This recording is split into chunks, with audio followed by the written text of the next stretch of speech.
ایک لڑکی جگر کے عارضے میں مبتلا ہو گئی۔ والدین کے لیے یہ خبر کسی مصیبت سے کم نہیں تھی۔ ایک تو ان کی اکلوتی بیٹی تھی جس کے فائنل ایگزام قریب تھے اور اس بیماری کی وجہ سے وہ اپنے امتحانات دینے سے قاصر تھی۔ والدین لڑکی کو ایک ہسپتال میں لے گئے تو ڈاکٹروں نے کہا کہ لڑکی کا آپریشن کرنا پڑے گا، آپ جلدی سے رقم کا بندوبست کریں تاکہ فوراً لڑکی کا آپریشن کیا جا سکے۔ والدین نے بینک سے رقم قرض لے کر بچی کا آپریشن شروع کروا دیا۔ ڈاکٹروں نے فوراً لڑکی کا آپریشن شروع کیا۔ آپریشن کامیاب ہوا اور لڑکی بالکل صحت یاب ہو گئی، مگر کچھ مہینوں کے بعد ایک ایسا واقعہ ہوا جس سے والدین کے پیروں تلے زمین ہی نکل گئی۔ لڑکی کو مسلسل قے آنا شروع ہو گئے اور سر بھی چکرانے لگا۔ ایک لیڈی ڈاکٹر نے چیک اپ کرنے کے بعد والدین کو بتایا کہ آپ کی بیٹی حاملہ ہو چکی ہے۔ کافی سوچ بچار کے بعد وہ اس نتیجے پر پہنچے کہ ڈاکٹروں نے ہی ہماری بچی کو داغدار کیا ہے، وہ ایسی بالکل نہیں ہے۔ انہوں نے 3 ڈاکٹروں کے خلاف عدالت میں کیس کر دیا جنہوں نے اس لڑکی کا آپریشن کیا تھا۔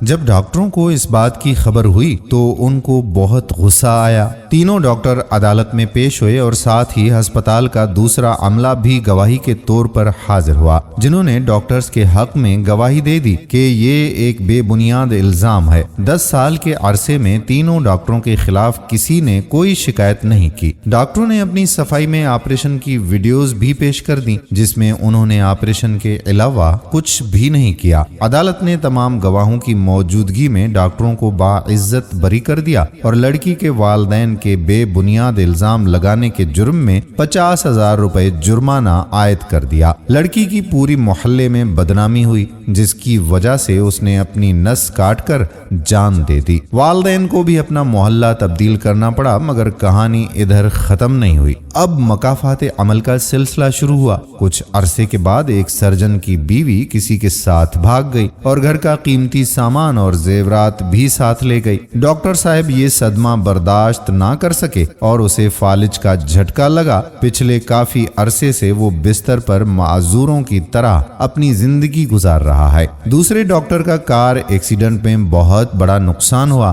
دونوں ٹانگیں کاٹنا پڑی اور نوکری سے بھی ہاتھ دھو بیٹھا، جبکہ تیسرا ڈاکٹر جو سب سے سینئر تھا اور عمر میں بھی بڑا تھا، اس کی بیٹی گھر سے لاپتہ ہو گئی۔ اس نے پولیس میں رپورٹ درج کروائی مگر لڑکی نہ مل سکی۔ 1 ہفتے کے بعد کوئی بے ہوشی کی حالت میں لڑکی کو گھر کے دروازے پر پھینک کر بھاگ گیا۔ تحقیق کرنے پر پتا چلا کہ وہ لڑکی کے یونیورسٹی کے دوست ہی تھے جو لڑکی کو بہکا کر ایک ہوٹل میں لے گئے اور اس کی عزت تار تار کر دی۔ اس واقعے کے بعد ڈاکٹر اپنا ذہنی توازن کھو بیٹھا۔ 3 میں سے 2 ڈاکٹروں نے بعد میں اس بات کا اعتراف کیا کہ وہ تینوں گنہگار تھے۔ انہوں نے اپنے آپریشنز میں کئی خواتین کو داغدار کیا اور اپنے مقدس پیشے سے غداری کی۔ تینوں مکافات عمل سے گزر رہے ہیں، ان کی زندگی اذیت ناک ہے۔ انہوں نے ایک خط میں اپنے نوجوان ڈاکٹروں کو نصیحت کی کہ مسیحا بن کر لوگوں کی خدمت کریں اور اس راستے پر نہ چلیں